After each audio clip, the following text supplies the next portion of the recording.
하나님 말씀 사도행전 7장 44절에서 50절까지의 말씀입니다. 우리 교독하도록 하겠습니다. 제가 먼저 읽겠습니다. 하나님의 말씀입니다. 광야에서 우리 조상들에게 증거의 장막이 있었으니 이것은 모세에게 말씀하신 이가 명하사 그가 본 그 양식대로 만들게 하신 것이라. 우리 조상들이 그것을 받아 하나님이 그들 앞에서 쫓아내신 이방인의 땅을 점령할 때에 여호수아와 함께 가지고 들어가서 다윗 때까지 이르니라.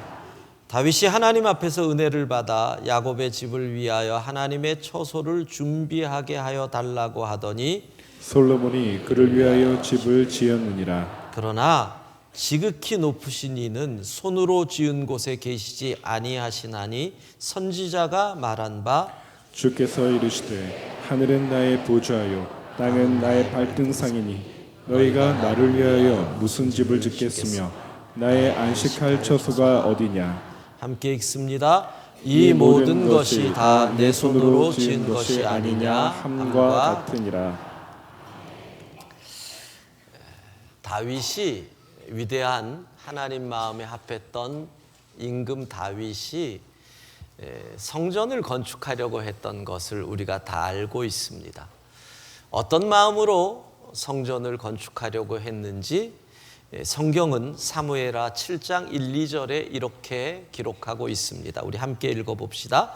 여호와께서 주의 모든 원수를 무찌르사 왕으로 궁에 평안히 살게 하신 때에 왕이 선지자 나단에게 이르되 볼지어다 나는 백향목궁에 살거든 하나님의 궤는 휘장 가운데에 있도다. 자기가 목동이었어요. 보잘것없는 도망자였어요. 그런데 그런 비천한 자기를 하나님께서 임금으로 삼아 주신 그 은혜가 너무나 큰 거죠. 어떻게 그 은혜를 갚을까 생각하다 보니 자기는 아주 좋은 집에 있는데 하나님을 상징하는 하나님의 언약궤는 아직도 휘장, 텐트 가운데 있다는 것에 생각을 미치니까 이것은 아니다 이렇게 생각한 거죠. 갸륵한 마음이에요. 어떻게 은혜를 갚을까? 갸륵한 마음.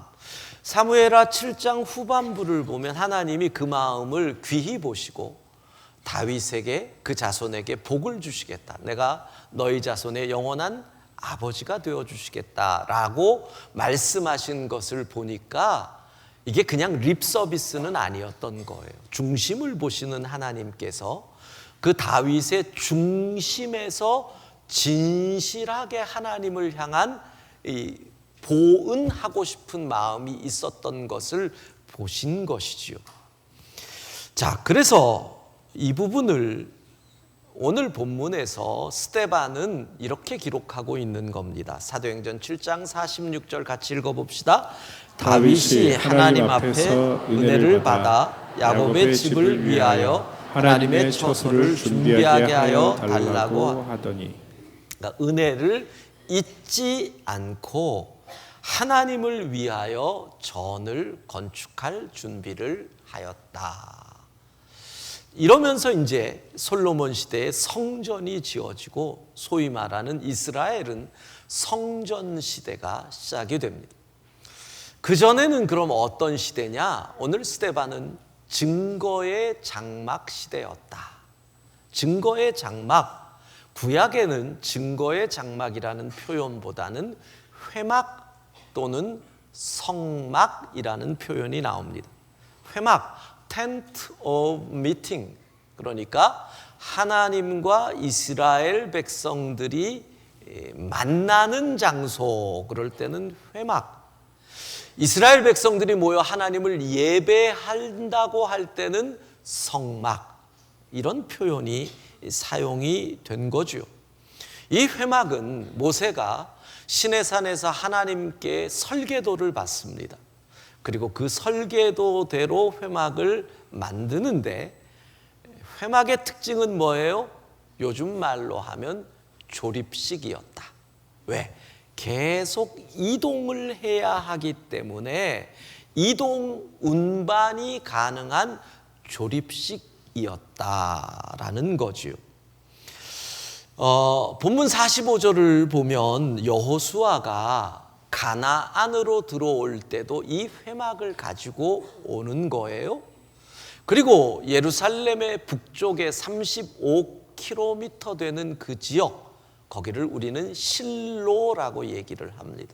실로에 이 회막이 설치가 되고 다윗의 시대까지 300년 동안 실로는 이스라엘의 예배의 장소가 되는 겁니다.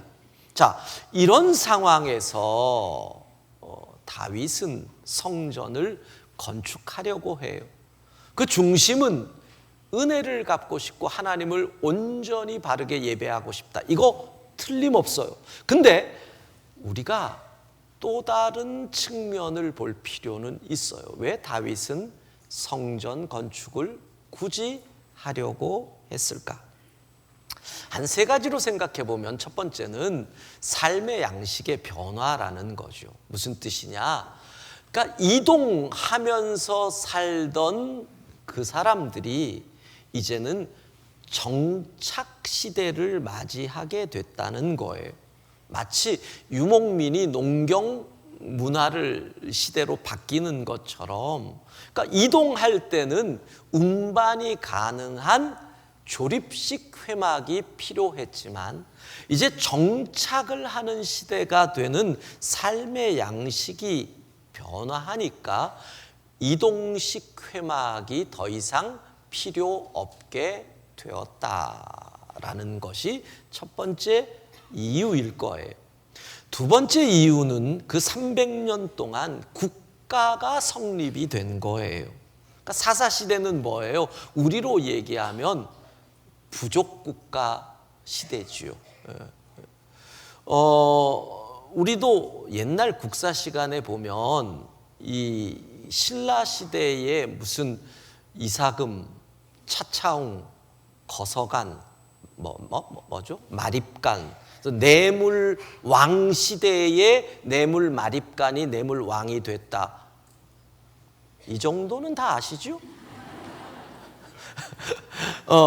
그런 것처럼 사사 시대는 바로 굳이 얘기하면은 마립간 시대 이런 시대였다가 이제 왕정 국가가 사울이 되면서 왕정 국가가 되고 다윗 시대에 이제 온전한 왕정 국가가 되는 거지요. 왕정 국가가 된다는 건 뭐예요? 중앙 집권 통치가 시작이 되고 수도를 중심으로 왕권을 강화해야 하는 정치 환경이 변화가 되잖아요.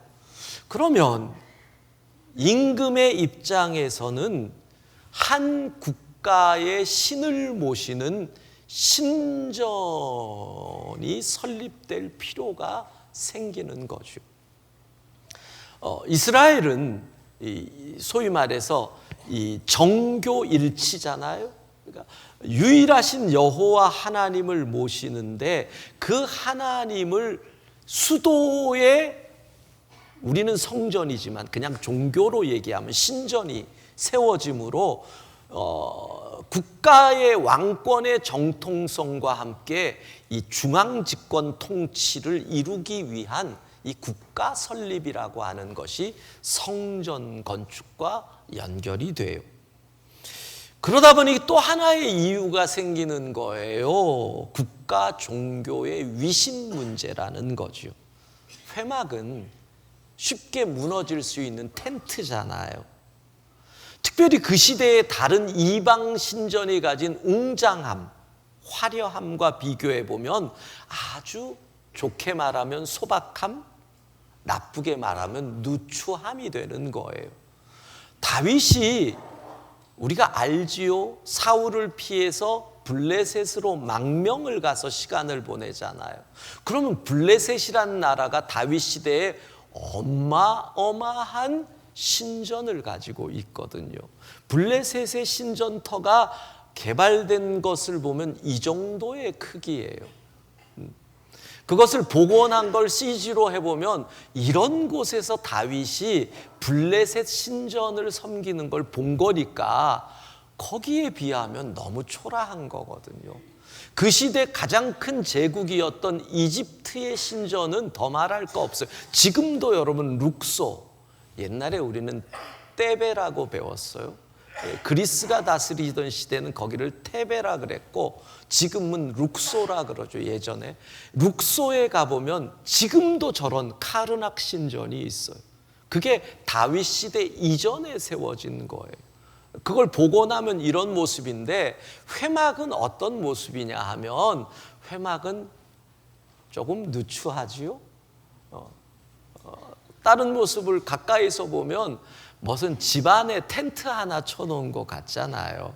그러니까 블레셋 신전과 비교를 해서 보더라도 너무 소박한 거고, 카르낙 신전과 비교하면 더 말할 나위도 없는 거예요. 그런 상황에서 우리는 그냥 추측을 해본다면 통일 왕국을 이루었습니다.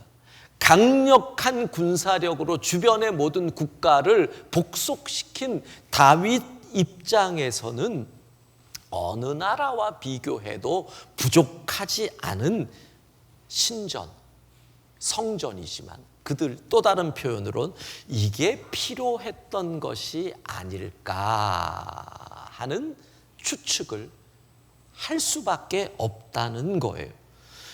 즉 시대적인 상황과 이 모든 것을 볼 때 드디어 이스라엘은 오늘 본문의 표현대로 하면 증거의 장막 시대에서 성전 시대로 전환이 되었다. 자, 어느 시대에서?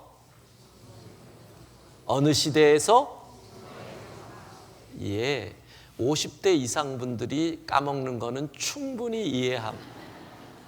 들어도 금방 까먹으실 연세이시니까.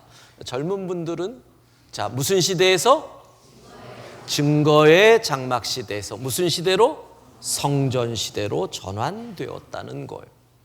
오늘 성경을 잘 읽어보면은요, 스데반은 성전을 비하하려고 하는 어떤 의도도 가지고 있지 않습니다. 성전은 우리 주님 말씀하신 것처럼 만인이 기도하는 집으로서의 사명을 해왔고, 이스라엘 백성들의 신앙의 중심의 역할을 했고, 이스라엘 백성들은 그곳에서 하나님을 예배해 왔습니다. 그런데 스데반이 지금 지적하려는 것은 이 성전이 처음 지어졌을 때, 물론 예수님 당시는 세 번째 성전입니다. 솔로몬 성전 무너졌고, 그리고 스룹바벨 성전 지어졌고, 다시 무너지고 헤롯 대왕이 지은 세 번째 성전입니다.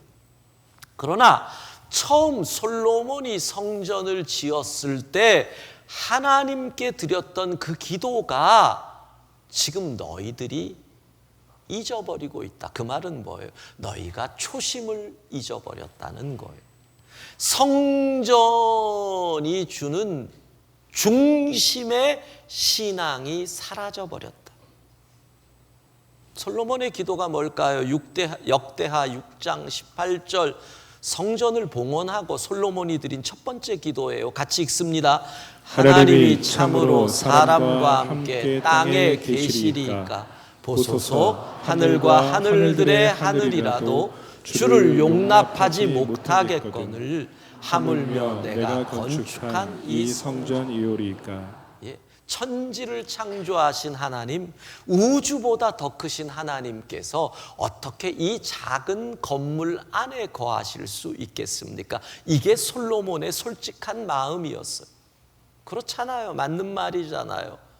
하나님이 어떻게 이 안에 거하실 수 있겠어요? 인간이 볼 때 아무리 화려해도 천지의 주제이신 하나님이 거할 처소는 못 된다는 거예요. 그래서 솔로몬은 그 현실을 정확히 깨달으며 한 가지 간구를 드려요. 솔로몬이 성전을 지으면서 유일하게 바랬던 한 가지가 이거예요. 6장 20절 역대하 같이 읽습니다. 주께서 전에 말씀하시기를 내 이름을 거기에 두리라 하신 곳 이 성전을 향하여 주의 눈이 주야로 보시며 이곳을 향하여 비는 기도를 들으시옵소서. 그가 바랬던 것, 이게 성전 신학이 시작되는 기도예요. 하나님이 이 성전에 어찌 감히 거하라고 하실 수 있겠습니까? 이 누추한 곳에 감히 하나님 오시라 소리도 못하겠습니다. 그런데 한 가지, 하나님을 사모하는 마음으로, 사랑하는 마음으로 이 예배당을, 이 성전을 지었사오니 우리가 어디에서든지 이 성전을 바라보고 기도한다면 하나님 우리의 기도를 들어주십시오. 이게 솔로몬이 성전을 지으면서 이 성전을 향하여 바랬던 소망이었던 거예요. 여러분, 그런데 이 기도가 유대인들의 삶을 통해서 역사적으로 이루어진단 말이에요. 대표적으로 우리가 볼 수 있는 것이 다니엘이라는 사람이에요. 다니엘이 유대가 멸망해요. 성전이 다 무너져요. 그리고 바벨론의 포로로 끌려간 다음 바벨론이 망하고 메대 왕 다리오 때도 총리가 되죠. 그때 사자굴에 들어가는 사건이 있었을 때 다니엘의 기도를 잘 보셔야 돼요. 다니엘 6장 10절 같이 읽습니다. 다니엘이 이 조서에 왕의 도장이 찍힌 것을 알고도 자기 집에 돌아가서는 윗방에 올라가 예루살렘으로 향한 창문을 열고 전에 하던 대로 하루 3번씩 무릎을 꿇고 기도하며 그의 하나님께 감사하였더라. 보세요, 솔로몬이 기도한 것처럼 예루살렘 성전을 향하여 기도한 거예요. 그런데 그곳은 어디예요? 메대, 바빌론, 예루살렘과 수백 킬로 떨어진 그곳에서 하나님을 예배했는데 하나님이 그 예배를, 그 기도를 들으셨다는 얘기예요. 그러니까 솔로몬의 기도가 구약시대에 계속 연결되고 있잖아요. 성전을 향하여 기도할 때 그 기도에 들으시는 하나님, 그러니까 성전 거기에서 기도가 아니에요. 그곳 안에서 기도할 때만 들어주시는 게 아니라 어느 곳에든지 성전을 향하여 기도하면 그 기도를 들으시는 하나님, 이게 구약이에요. 그런데 그 솔로몬의 기도가 신약시대에 와서 완성을 보게 돼요. 요한복음 2장에 보면 예수님께서 예루살렘 성전을 보시고 뭐라 그러냐면 이 성전이 무너지지만 나는 사흘 만에 다시 성전을 일으켜 세울 수 있다고 해서 막 시끄러워져요. 그게 무슨 뜻이에요? 성전이 곧 예수님이시라는 거예요. 요한복음 2장 21절 같이 읽습니다. 그러나 예수는 성전 자기 육체를 가리켜 말씀하신 것이라. 보세요, 여러분. 성전을 바라보고 기도하면 어디서든지 하나님이 들으신다. 신약에 와서 예수님은 내가 곧 성전이다. 교회의 머리 되신 예수님. 그러니까 누구든지 나를 바라보고 기도하면 하나님이 그 기도를 들으신다. 말을 조금 바꿀까요? 누구든지 예수의 이름으로 기도하면 하나님이 그 기도를 들으시는 줄로 믿습니다. 그러니까 솔로몬의 성전의 의미는 처음부터 그곳에만 하나님이 계시다, 이거 아니었어요. 그곳에서만 하나님께 예배드린다, 이게 아니었어요. 하나님은 그곳에만 계실 수 없는 크고 크신 높으신 하나님이다였던 거예요.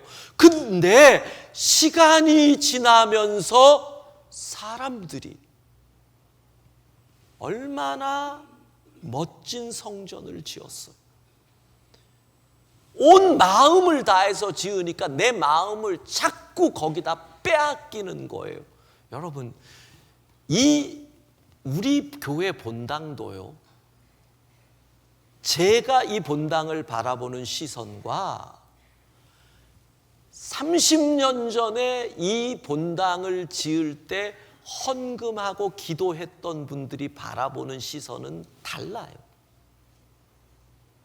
훨씬 저보다 그 마음이 더할 거예요. 얼마나 정성을 다했는데, 얼마나 최선을 다해 헌금했는데 아마 이 성전의 벽돌 하나하나에도 사랑이 있을 거예요. 마음이 간나는 거예요. 그러니까 자랑스럽고 자랑하고 싶고 사랑이 가는 거예요. 그럼 그 마음이 마가복음 13장 1절에 보면 제자들에게서 보이죠. 같이 읽습니다. 예수께서 성전에서 나가실 때 제자 중 하나가 이르되 선생님이여 보소서, 이 돌들이 어떠하며 이 건물들이 어떠하니까.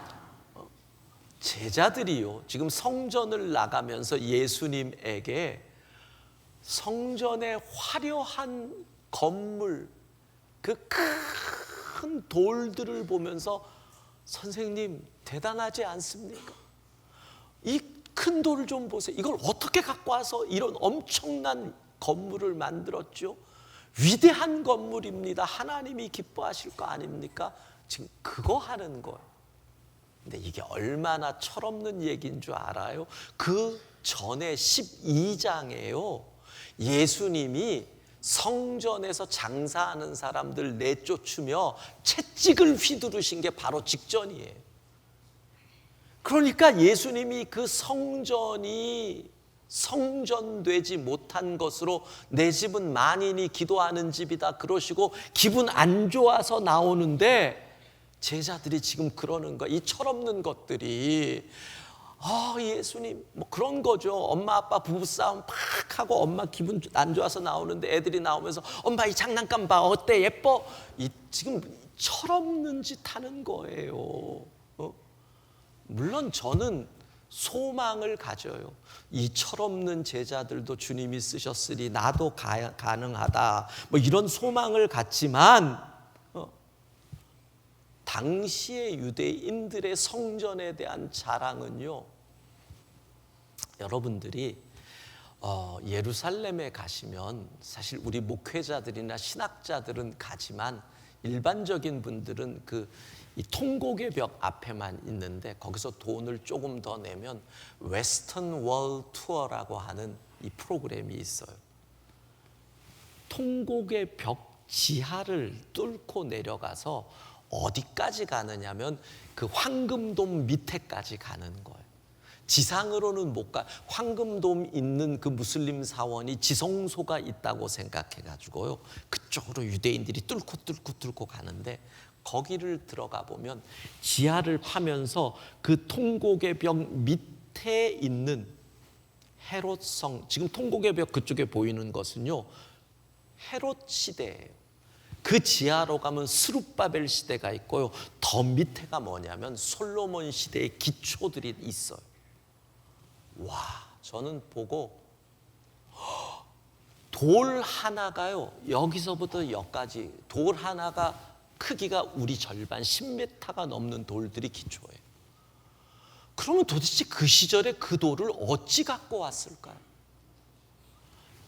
제자들이 자랑할 만한 거, 이 돌들을 좀 보십시오. 자랑할 만한 거, 지금 봐도 이 돌을 어떻게 놨을까 싶은데요.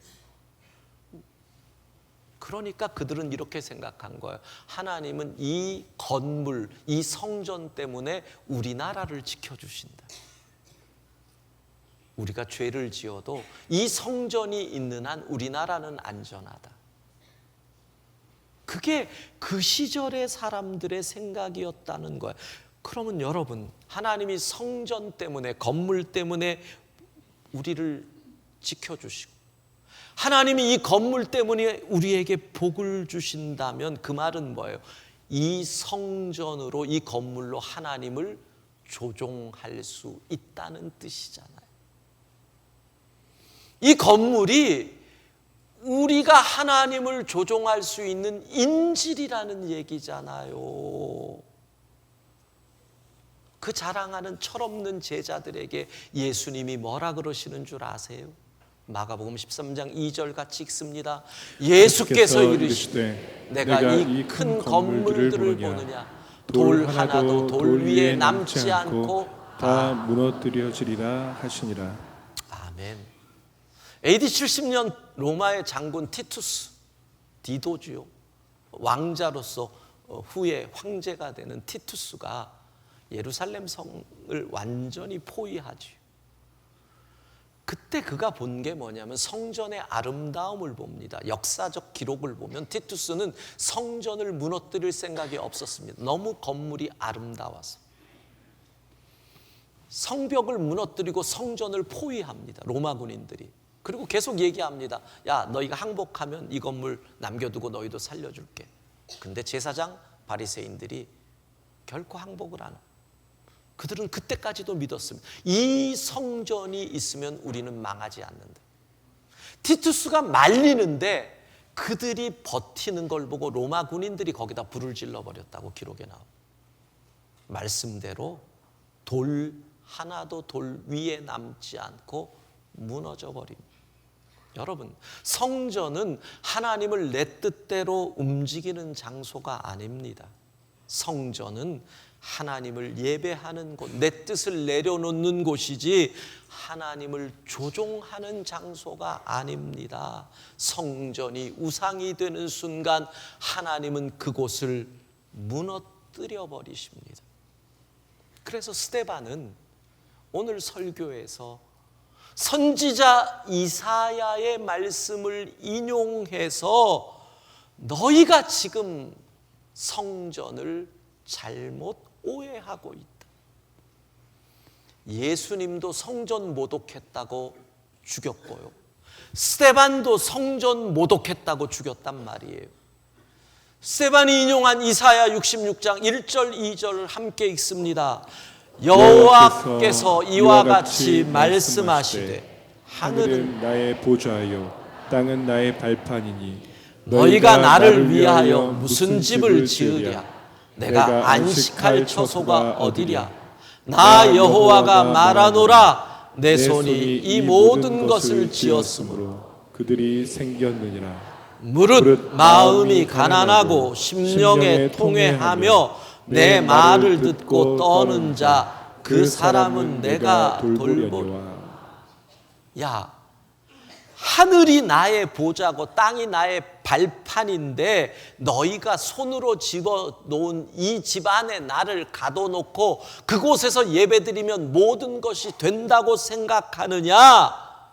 그게 아니야. 삶의 자리에서 무릇 마음이 가난하고 심령이 통회하고 내 말을 듣고 두려워 떠는 자, 그것이 예배다.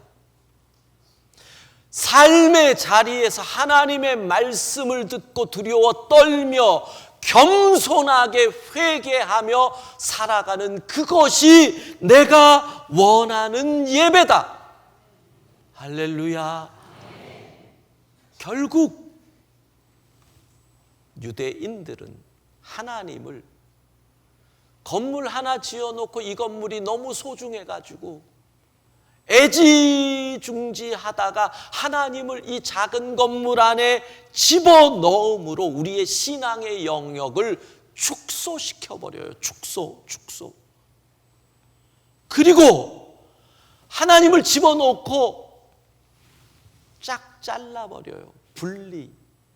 성전 안과 성전 밖 분리. 여러분, 이게 성전 신앙이 가진 가장 큰 비극이에요. 축소와 분리. 따라해 봅시다. 축소와 분리. 자, 축소했어요. 하나님이 계신 영역이 성전 안으로 축소가 돼요. 그 말은 하나님이 다스리시는 곳이 성전 안이 되는 거예요. 하나님의 능력이 축소가 돼요. 그 다음에 분리. 하나님을 성전 안에만 넣어놓고 성전 밖과 분리시켜요. 그러니까 하나님이 성전 밖에는 없어요. 하나님의 능력도 축소되고 하나님도 안 계신 그 자리에서는 그럼 누가 주인이에요? 내 삶의 주인은 내가 되는 거예요. 축소와 분리가 바로 우리의 성전 중심 신앙의 비극이 일어나는 거예요. 내 마음대로. 생각해보면 증거의 장막 시대는 하나님이 늘 동행하셨어요. 삶의 자리마다. 초라했어요. 텐트, 천막. 소박했어요. 누추했어요. 그러나 하나님의 임재가 우리의 삶의 자리에 있었어요. 쉐키나. 하나님의 영광이 낮에는 구름 기둥과 밤에는 불 기둥으로 내가 일하는 땀 흘리는 그곳에서, 내가 농사를 짓는 그곳에서, 내가 물건을 파는 그곳에서 하나님의 임재를 누렸어요. 증거의 장막 시대였다는 거예요. 초기 한국교회는요, 증거의 장막 시대였어요. 선교사들이 가서 전도하는 그 사랑방이 하나님을 예배하는 곳이었어요. 선교사들이 가서 전도하는 그 장터가 증거의 장막 시대였어요. 1970년대, 60년대 후반, 70년대 초반에 저도 기억이 나요. 김포공항 근처에 제가 다니던 교회는 미군 텐트에서 예배를 드렸어요. 진짜 회막 시대였어요. 70년대 후반부터 한국교회에 하나님이 복을 주셔서 성전 시대가 열렸어요. 성전이 커졌어요. 모이기를 힘쓰고 기도하기를 힘쓰고 배우기를 힘쓰고 예배하기를 힘썼어요. 그런데 어느 순간 우리는 이 성전이 너무 귀해서 애지중지하다가 유대인들처럼 하나님을 성전 안에 가둬두고 있지 않은지, 여러분, 성전 시대가 되면서 우리의 신앙의 영역이 교회 주변으로 좁아졌단 말이에요. 축소, 안으로. 교회 안과 밖을 나누는 분리된 신앙의 모습. 성전 시대가 되면서 우리의 신앙이 교회 안과 밖을 분리하게 되었다는 거예요. 성령께서는 오늘 이 자리에 있는 여러분들에게 이렇게 말씀하시는 것입니다. 그리스도인들이 증거의 장막 시대로 돌아가라. 아멘도 안 하시고, 어디를 가든지 회막으로 함께 하셨던 그 하나님. 여러분, 여기서도 그리스도인, 집에서도 그리스도인, 교회 안에서도 그리스도인, 회사에서도 그리스도인, 여기서도 그리스도인, 학교에서도 그리스도인, 우리는 어디서나 그리스도인인 것 잊지 않기를 바랍니다.